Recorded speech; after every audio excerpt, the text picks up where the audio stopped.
I'll try to mix Kinyarwanda and English. Like hopefully it makes sense. First of all, I want to thank everybody for joining. It's been a while before the last time I remember I did this was probably like 5 years ago. I don't remember the last time I came live, but because of this reason I have to come live, talk about my life, talk about Jesus, talk about how God changed my life, how God can change your life as well. I'm a different person today. I hope everybody can hear me, by the way.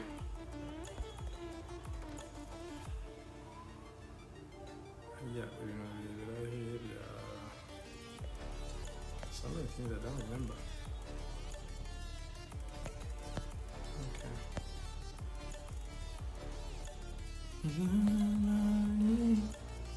Everybody can hear me, right?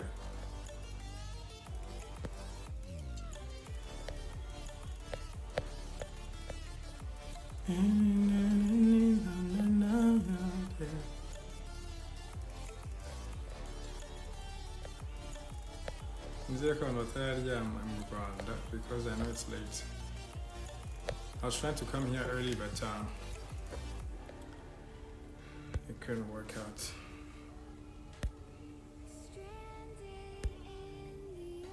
Anyways, I'm happy to be here. I'm so excited to have this conversation. Because so many people ask themselves so many questions. I wish about Meddy, about my life, about what happened. But the truth is, my life has never been this perfect, and my life has never been this beautiful. That is a fact. The reason why I say that is because I know myself. I live with myself. When somebody tells you they're happy, only they know if they're happy. Only they know if they're satisfied. So I've never been dissatisfied in my whole life. That is the truth. So one of the biggest reasons I wanted to talk. I'll try to mix. I can come with some featuring anyways. So I last time I posted something about miracles, about the power of God, about the gospel, about the reality of the gospel, the truth of the gospel, and I know that so many people have things to say, and sometimes I always say the gospel is private, is personal, but it's not private. You have to share the gospel. The gospel is what changed my life, and so many questions about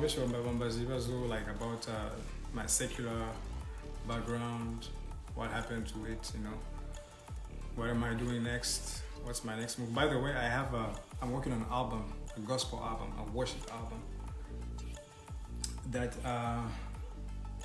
I've been working on it, it's been a while now, so it's coming out soon, probably by the end of the summer or something. But I've been doing so many things, but most of the things are not the things people are used to or they're familiar with. I want to start by saying, first of all, I'm not trying to debate. I'm not trying to convince, persuade anybody in some tricks, or I'm not trying to fool anybody. I'm just talking about my life. I'm just talking about what changed me, how I got here, and the most important things in life. I've been in so many places. I traveled. I did so much, but I could never find a word to express how my life has completely changed. It was a journey. There's so many young people out there who are struggling with some things. For example, you have so many ideas, you have so many people telling you what is the right way, and you've been looking, my biggest fear in life when I was young was to live a life that's meaningless, you know. And when I say that, it's like you have to come to terms with, you know, God is real. You know, God is real. He has His ways of doing things, and we are not here by our own choice. You know, you were born from your parents, but your parents didn't know you before you came. You know, and they only wanted to have a child. You know, so you are here for a purpose and for a reason. So it's up to you to figure it out. It's up to you to know and to pursue that purpose. You can't just like live an empty life. You can't just live your life on assumptions, you know. You can't say, oh, for example, there are people who say, I believe in this. This is an illustration I always give. Everybody has what you have, what you believe. I have my beliefs, you know. But at the end of the day, you have to understand the truth is absolute. You know, I always say these things. The truth is absolute. There's no such things as, you know, everything is in everything. You know, some people are comfortable with that. You know, some people are comfortable living their life like, you know, the way they choose to, and you have the choice. But it would be the worst thing to live a life without a purpose, or to live a life on assumptions, to only find out that your whole life was just meaningless and wrong, you know. So that was my biggest fear when I was young. And you know, as everybody knows, you know, I started singing when I was young. I started singing in church. I started singing when I was I started singing when I was probably like what, 14, 15, I don't remember.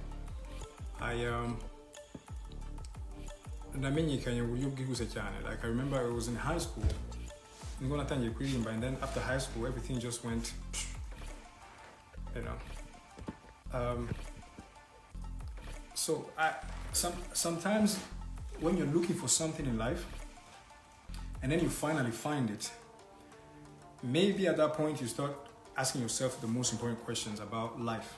You know, I think some people are pursuing things. You know, you're pursuing a career, a businessman. You might want to be the richest man in the world. You might want to be a doctor, whatever you want to do. But whatever you want to become, if there's not God in it, it's really meaningless, because you didn't choose to come. You didn't choose to show up. You know, you didn't come by accident. Even those people who think, for example, you know, they, for example, you know. But the truth is,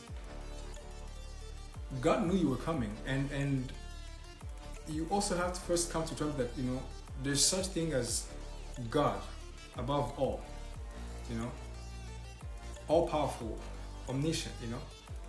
At least when you come to terms with that, then we can have a conversation about these things, you know. So I might say things that you don't believe, and it's okay.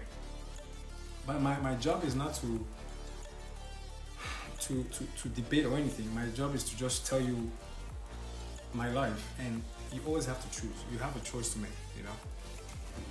So yeah, so like I was saying, I had my career in music. Everything was going well, and the more I was getting I was becoming successful. I started realizing really, what's the point of being successful? To only realize that the success, whatever you call success, was only your own definition, or the definition of the public, the definition of the rest of the world, you know. So for me, I wanted to make sure I want to do the right thing, whatever the cost was going to be. If I was going to pay with my life, if I was going to pay with whatever I had, but I was always ready to just do the right thing. You have to do the right thing in life. So with that being said, my journey started when I was Aranmazico, maybe now I just woke up in the morning and I decided I was going to quit everything and become a Christian, you know. But no, it was a process. It was a process. It started in 2016, and the whole time, from 2016 to 2020 something, I was always hesitant, you know. I was always thinking that maybe I have time, you know. I'll find a way to just, you know, make it happen one or another. But then I realized, what if the things I was hesitating were the best things in life? And to be honest, the truth is, you have to first want to know. You have to have an honest hunger, you know, an honest thirst to know. You know, you can't live. I mean, who don't care about anything, you know. For example, I've seen people who all they care about is money. All they care about is their career. All they care about is their family. But life is way more than that. Once you realize there's God on top of everything. So you can fool yourself all you want, but how long you can fool yourself for? You know. So I started really praying. I started looking up preachers, and I went through everything you can imagine. You know, I looked through any doctrine, every doctrine, so many things. You know, I wanted to find the truth. I wanted to know the truth. The Bible says, "You shall know the truth, and the truth shall make you free." So if you live your life without the truth, you're fooling yourself. It doesn't matter what you feel about it. It doesn't matter how you feel about it. If you don't know the truth, you're lost. And if you live as if the truth don't matter, you're as bad as the person who's lost. What is this? So for me, I had a hunger to know the truth. I wanted to know the truth. I wanted to know, is God real? Is Jesus